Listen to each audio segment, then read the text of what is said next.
भट्टीसारखं खारं शेंगदाणे बनवायचं असतील तर एक बाउल घ्यायचा आहे, त्यामध्ये थोडंसं पाणी टाकून घेतलेलं आहे आणि यामध्ये चमच्याभर एवढं मीठ टाकायचं आहे आणि हे जे मीठ आहे ते पाण्यामध्ये विरघळून घ्यायचं, व्यवस्थित मिक्स करून घेतल्यानंतर आपल्याला यामध्ये शेंगदाणे टाकायचे आहेत। आता थोडंसं पाणी टाकलेलं आहे, आता जेवढे शेंगदाणे तुम्ही आता किती बनवणार आहेत त्यानुसार पाणी आणि मिठाचं प्रमाण ठरवू शकता। तर यामध्ये एवढे पाण्यात बुडतील शेंगदाणे एवढे यामध्ये टाकून घेतलेलं आहे आणि हे छान पाण्यामध्ये आता मिठाच्या पाण्यामध्ये मिक्स करून ठेवायचं याला आणि 5 ते 7 मिनिट ह्याला असंच तुम्ही साईडला ठेवून देऊ शकता। आणि तोपर्यंत आपल्याला दुसरी तयारी करायची आहे, ती म्हणजे गॅसवरती एक कढई ठेवायची आणि त्यामध्ये तुम्ही वाळू टाकू शकता किंवा हे जे मीठ आहे जे नेहमी मी केक बनवण्यासाठी किंवा आपण इतर कोणत्याही ह्याच्यासाठी यूज करू शकतो ते मीठ यूज केल्यानंतर हे असं थोडंसं काळपट दिसतं, ते डब्यामध्ये तुम्ही भरून ठेवू शकता आणि तुम्हाला जेव्हा केव्हा हवं तेव्हा हे मिठाचा तुम्ही भरपूर दिवस म्हणजे खूप वर्ष झालं तरी ह्या मिठाला काही सुद्धा होत नाही। आता मीठ गरम होतंय तोपर्यंत काय करायचं, हे शेंगदाणे बघा आपले छान मिक्स करून घ्यायचे, छान भिजलेले आहेत। तर थोडेसे सुरकतल्यासारखे आता हे दिसतात। तर 5 ते 7 मिनिट लागतात शेंगदाणे भिजण्यासाठी, जास्त वेळेला या मिठाच्या पाण्यामध्ये सुद्धा ठेवायची गरज नाही। तर मीठ सुद्धा आता चांगलं गरम झालेलं आहे, गॅस पूर्ण फुल ठेवलेला आहे आणि आता हे मीठ थोडंसं मिक्स करून घेतलं, खालीवर केलं आणि परत हे जे शेंगदाणे आहे यात पाण्यामध्ये ठेवलेले आपण ते यामध्ये टाकून घ्यायचं आणि याला आता जेव्हा शेंगदाणे जास्त असतील तर तुम्ही 2 बॅचमध्ये भाजू शकता आणि थोडे असतील तर एका वेळेस सुद्धा भाजून होऊ शकतं।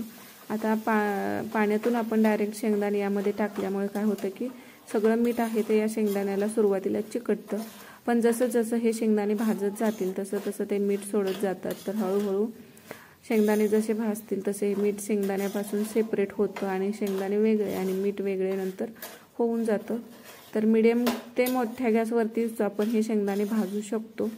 तर शेंगदाण्यापासून बघा मीठ पूर्ण सेपरेट होत आलेलं आहे, तर याला छान क्रिस्पी होईपर्यंत भाजून घ्यायचं आहे। बघा भाजत आल्यानंतर असा आवाज येतो किंवा यातले थोडेफार शेंगदाणे फुटतात सुद्धा एकात दुसरा, तर त्यावेळेस समजायचं की आपले शेंगदाणे छान भाजलेले आहेत।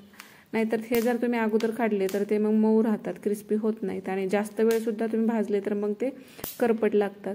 तर भाजत आलेले हे तुम्ही ह्या स्टेजला ओळखू शकता, थोडासा असा आवाज यायला लागलेला आहे आणि एखादा शेंगदाणा तुम्ही असं बघू शकता याचं टर्पल जे आहे वरचं ते सुद्धा सेपरेट होतंय।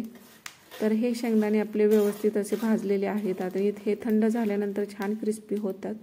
तर आता काय करायचं आहे, आपल्याला गॅस कमी करायचा आहे आणि हे जे शेंगदाणे आहेत कढईतले ते आपल्याला मिठातून वेगळं करून घ्यायचं आहे याला। तर अशी काय म्हणतात झाऱ्या असतो तो घ्या आणि याच्या मदतीने तुम्ही मिठातून अगदी पटकन सेपरेट करू शकता, मीठ वेगळं आणि शेंगदाणे वेगळं करू शकता। छान भट्टीसारखे शेंगदाणे घरीच तुम्ही फार कमी वेळात तयार करून ठेवू शकता। मुलांसाठी महिनाभरासाठीचं सुद्धा तुम्ही शेंगदाणे एकदाच बनवून ठेवलं तर तुम्हाला मुलांना देण्यासाठी बरं पडतं।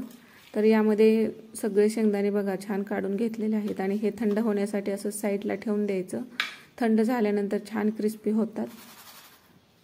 तर ह्याचा आवाज सुद्धा तुम्ही पाहू शकता। तर नक्कीच या पद्धतीने तुम्ही घरी शेंगदाणे एकदा ट्राय करून बघा, छान होतात आणि जसे तुम्ही बाहेरचे घेता ते खूप महाग पडतात, ते खारे शेंगदाणे जर विकत घ्यायचे म्हटलं तर तुम्ही अगदी कमी वेळामध्ये घरामध्ये सुद्धा झटपट शेंगदाणे बनवून ठेवू शकता। 1 किलो अर्धा किलोच्या प्रमाणात सुद्धा तुम्ही बनवून मुलांसाठी एकदाच तयार करून ठेवू शकता।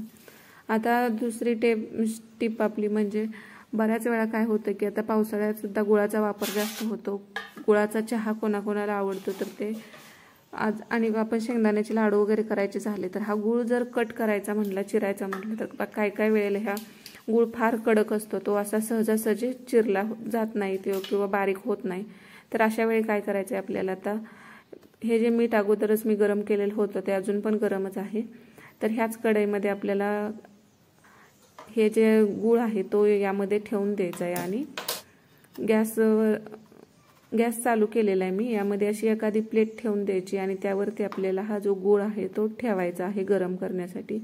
तुमच्याकडे ओव्हन असेल तर तो ओव्हनमध्ये सुद्धा हा गुळ तुम्ही गरम करून घेऊ शकता, पण आता ओव्हन नसेल तर कढईमध्ये सुद्धा अशा पद्धतीने यावरती झाकून ह्याला आपल्याला एक 7 मिनिटामध्ये गूळ आपला छान गरम होतो। याला अधूनमधून चेक करा, नाहीतर जास्त वेळ राहिलं तर गूळ मेल्ट होतो, जसं की माझं झालं होतं बघा। थोडासा वेळ जर तुम्ही एक्स्ट्राचा गेला, 1-7 मिनिटं लागतात, पण तुम्ही जर जास्त वेळ ठेवलं गेलं तर गूळ थोडासा असा मेल्ट होतो, पण काही नाही, हे तुम्ही काढून घेऊ शकता।